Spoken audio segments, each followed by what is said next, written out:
Houston. Jesus Christ.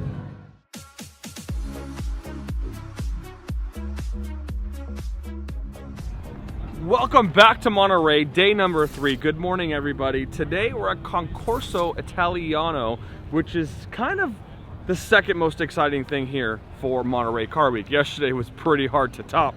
I've got my map. Me and Mario are about to hit the grass and just run through as much awesome cars as we can find. We've got, looks like the Maserati section over here. Right behind us is Lamborghini. That's where I want to go. And I did see some Lotuses walking in. So I'm pretty pumped. We're ready to roll. And let's start this out.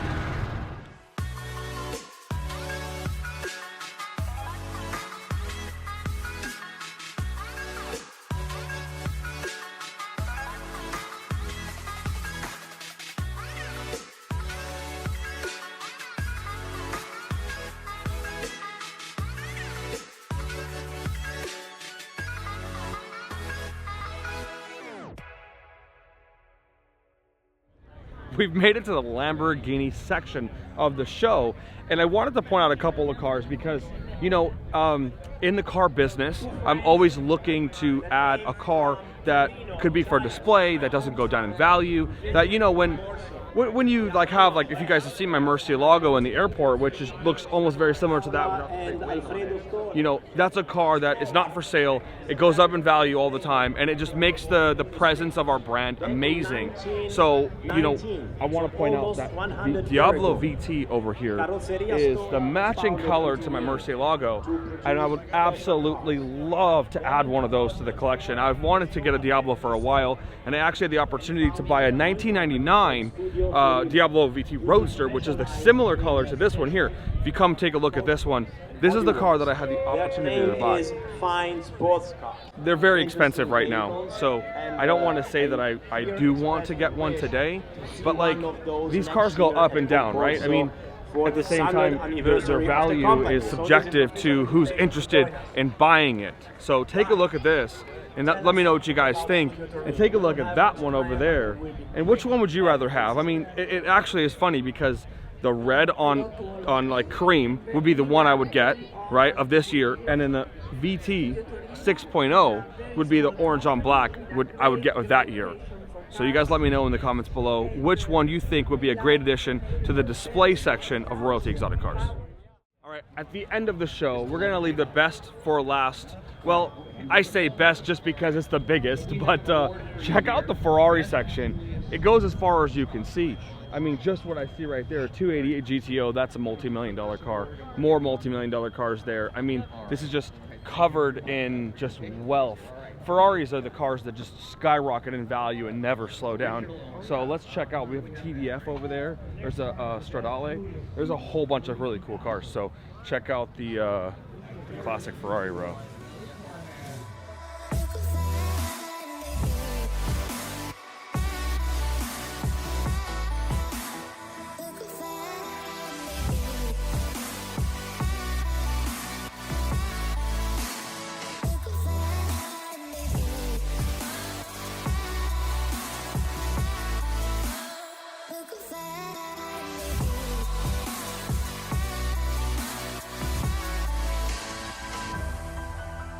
So coming down to the Ferrari section, right, if we're on the same, let's buy another car for display, classic car kick, I really have a hard time picking through the Ferraris. In the 80s and 90s, there was a lot of really cool options.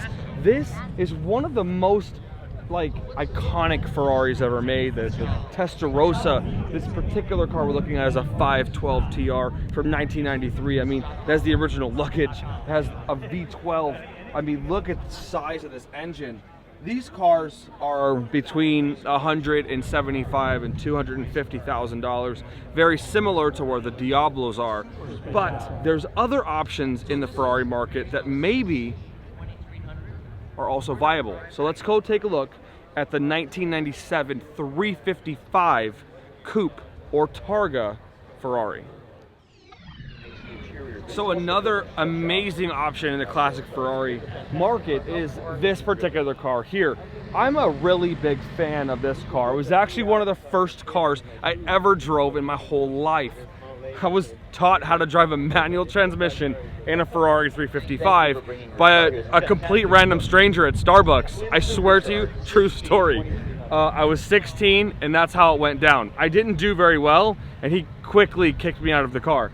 But to have this car today, these really super clean examples of the 355 coupe. Now there's a Spider, a Targa, and the coupe. The Targa is probably the most desirable for me because you pop the roof off and you enjoy the open sun. It doesn't have any quirks or any problems with the soft top. The coupe is an amazing option too. A 6-speed manual 355 today in a perfect condition is between $85,000 and $120,000. Now people ask way more sometimes, but that's truly where the cars are trading. I don't really know which one I would choose. Now you can go from a 512 down to a Testarossa, which could be about the same budget as this, depending on maintenance, and Testarossas are much heavier maintenance than a 355. Or we can throw a complete curveball and go way classic into the Magnum PI days on the 308 328 Ferrari. Let's go look at one of those. So we all know Magnum PI from the early 80s and late 90s TV series. This is the famous car he drove. This particular model is a mid-80s 308 Quattro Valve. I think that's how you say it. Please excuse my Ferrari grammar and maybe my Ferrari specs. I'm trying, but this car here is actually one of the most iconic designs because 308 to 328 to 288 GTO all use the same design language, the flat nose and the super sig flat back with this intake right here. One of the most amazing looking cars Ferrari ever did to myself. But if you think about it, this car here is, depends on the model. There's a bunch of different options here, but about $60,000 gets you a really good one of these. Unfortunately, it's the most extreme in maintenance because there's a lot of quirks for an 80s car, right? Once you got into the late 90s and early 2000s, they got a lot better. But I really like this for $60,000. It's probably one of the better values of a Ferrari you can get, but the interior is a little small. So you guys let me know. What you think out of the three options here: the Testarossa 512, the 355, or going down to a 308. What classic Ferrari do you guys think would be the best display car for Royalty Exotic Cars?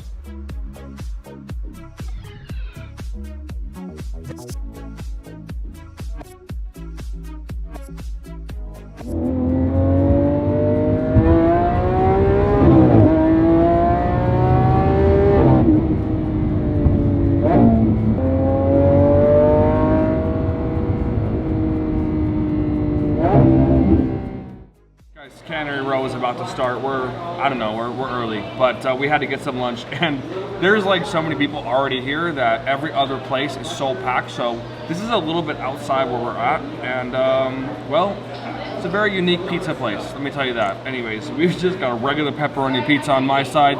Mario's doing something special with that pesto though. The key is to mix the pesto with the red sauce. I don't think that's the key. I think you shouldn't do that. So guys, keep it simple, go with the pepperoni, you'll have a good time. Be creative, try something new.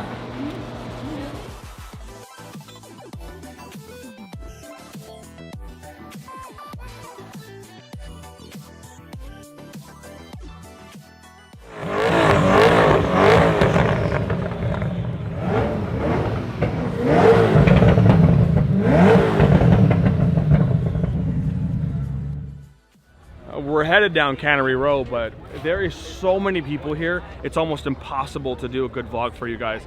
So I'm gonna have Mario shoot through and get in and out through all the cars, get you the best action you can, and I'm gonna save the talking points of mine for another vlog later. It looks like our boy's pulling up.